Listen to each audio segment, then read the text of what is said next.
Hi, everybody. Goran, thank you for coming to the channel today. There's a couple of questions that we would really all like to hear from you, from the specialists, and we'd like to cover a couple of fundamental questions that everybody have in the mind. And starting with obviously the question that everybody think is, what is the metaverse? Yeah, great question, Alexis. I think metaverse is a virtual form of reality, right? So it is really like a virtual representation of your reality in various number of platforms. So it could be a gaming platform, it could be virtual reality, it could be augmented reality, anything like that. But if you go back to the origins of the metaverse, the term was first introduced by the novel Snow Crash, and that was back in the 1990s. And since then you have had some amazing novels and movies like Ready Player Me, which was directed by Steven Spielberg. And so that's how metaverse got into the mainstream. And as you know, most recently Facebook changed its name to Meta, and I think that's what gave it like a mass adoption, and that's how everyone knows about metaverse now. Okay, so this is what basically got you into the idea of starting Metalinq, yeah? Watching the Yeah. movies and getting with Meta, yeah. So Not just that. Like I've been into gaming since my childhood, right? Since my school, and that was like a natural progression, right? So the first people arguably say that the first metaverse was Second Life, which was like a really popular game back in like early 2000s, and that was kind of like the first metaverse in a way, but it did not have any real life currencies or anything like that. But now when you add like cryptocurrencies to that, it becomes like a certainly different ball game altogether. because then you're adding that layer of execution inside the metaverse, right? So where people and players and actors become, well, the participants of that metaverse.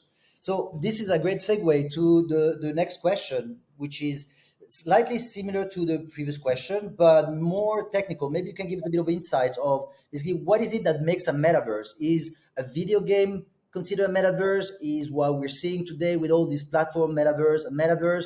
Is, for example, like just a simple VR AR experience, a metaverse? What really makes a metaverse? Yeah, so metaverse itself is really broad, I think, right? So anything could be a metaverse. As you said, a game could be a metaverse, virtual reality, app could be a metaverse. But right now, what is considered as real metaverses are quite a few. So we have Facebook Meta, who is trying to build their own metaverse. Then you have in the crypto space, you have Decentraland, which is like the leading metaverse right now. You have Sandbox, Crypto Voxels. All these things are coming up as metaverses, right? So if you look at it right now, I would divide the metaverse space into two kinds of metaverses. So the first one is a Web3 metaverse, and second is a Web2 metaverse. If you look at Web2, Facebook is leading the charge, but a lot of other companies are trying to build their metaverses as well. So you have Microsoft, you have IKEA, even, who is trying to build their metaverse. So, metaverse wise, do you reckon that there is going to be a real conversion where reality and fiction will be so very similar, and therefore that will be like the ultimate metaverse? Do you reckon that we're going to have the technology that will be able to link that convergence? Oh, absolutely, absolutely. I think that's where the world is moving towards, but we are really early in this space right now. So what we see as metaverses right now are by and large really just games on the internet, and then with the Web3 metaverses, you're adding a layer of cryptocurrencies to that. So you can actually buy things in the metaverse. You can have your avatars. You can buy your wearables. So you can buy this hoodie in the metaverse. You can buy even Adidas sneakers in the metaverse. You can buy a lot of things there right now. My next question, again, I think this is going well in rolling out those questions that everybody have in the mind. So now everything it's pertaining to the metaverse. When we think about Web3, we think, okay, metaverse. So what you reckon is us today growing, I mean, driving the growth, to the metaverse, and what you reckon is going to be its potential on short term, middle term, and okay, maybe long term might be far fetched, but what you reckon is its potential in the short term, medium term, and what's really driving the growth of that? So arguably, last year when Facebook changed its name to Meta, I think that was a really big driving force, because that's how our parents and even non-technical people who are not into Web3 and all these things, they got to know about Metaverse. So arguably, that was like one big driving force behind that. But even before that, all the crypto metaverses have been in place. So Decentraland has been running for a couple of years now. Sandbox is launching, but still Sandbox has garnered a lot of momentum. So you have so many big brands coming into Sandbox. For example, you have Adidas, you have Walking Dead, you have artists like Snoop Dogg who have like an experience in the metaverse, And along with that, you have all these fashion and luxury brands like Chanel, Gucci, all these things, they are coming into the metaverse. So I think all these brands, artists, and big brand names coming into the metaverse, that's mainly driving the adoption of the metaverses. And beyond that, I think, let's say if and when Facebook or Meta goes mainstream, at that time you'll get the next billion users using the metaverse, and that's going to have a lot of momentum. So you're telling me, okay, the growth is led by the brands, the artists, the influencers, and so is this more of a herd mentality where you're like a early adopters go like, okay, my favorite brand is now in the metaverse, okay, my favorite artist is now in the metaverse, or the real growth comes from the fact that well there is really something quite unique and different that's happening in the metaverse, right? And this is where I would like us to touch a little bit more in terms of what really is the potential of that metaverse. Why we're seeing that so many people and so many industries are really willing now to take that bet, take that gamble, and pour so much attention and millions and so many followers getting to this. Let's talk a little bit about the as I said, this potential on the short term and medium term. What are we going to see? Yeah, so if you go to the most basic fundamental level of human existence, right? So in the real world, you cannot do a lot of things. You cannot fly. You cannot, you cannot go on a ship and be a pirate, for example. But in the metaverse, you can do anything and you can be anything, right?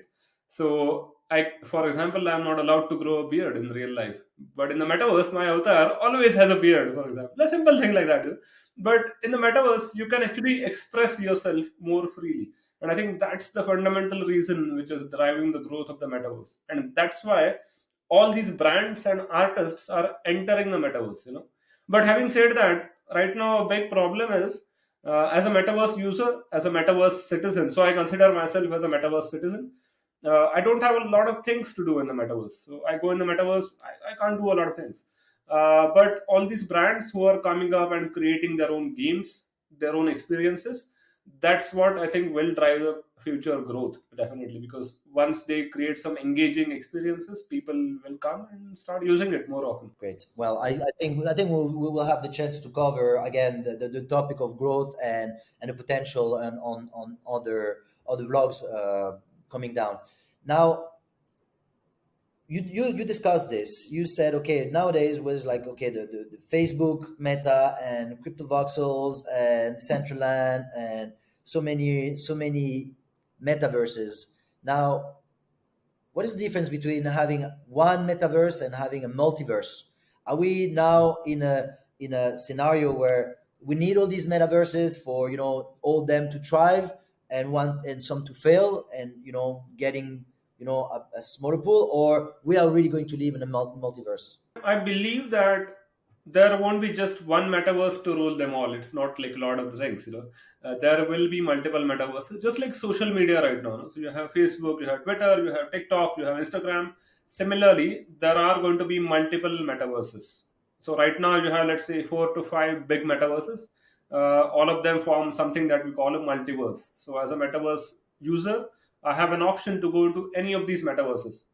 And in the future, what's going to happen is you'll see many more metaverses popping up, and these will be like niche metaverses, right? So you might have a metaverse which only has fashion brands coming in, or you might have a metaverse where you only have art galleries, or you might have a metaverse where you only have games. So there will be multiple metaverses, and all of these need to be interconnected. They need to be interoperable, and only then we can unlock the huge potential of metaverses. Can we be in a scenario as well where you're gonna have like sort of a Inception? I don't know if you watched the movie Inception, where you have a dream into a dream into a dream. Would it be possible that, I'm just saying, speculating, once we're gonna have, okay, so very many metaverses, and then as I said, just the public will choose what is it that they like, and slowly, slowly, this convergence between reality and fiction will become so strong that we will become like one metaverse, like Matrix. Okay, so you plug in, bam, you learn kung fu. Yeah, and then within that particular metaverse, we will be able then to jump into further metaverses, like that Inception, where we're going to have like more metaverses within the metaverse.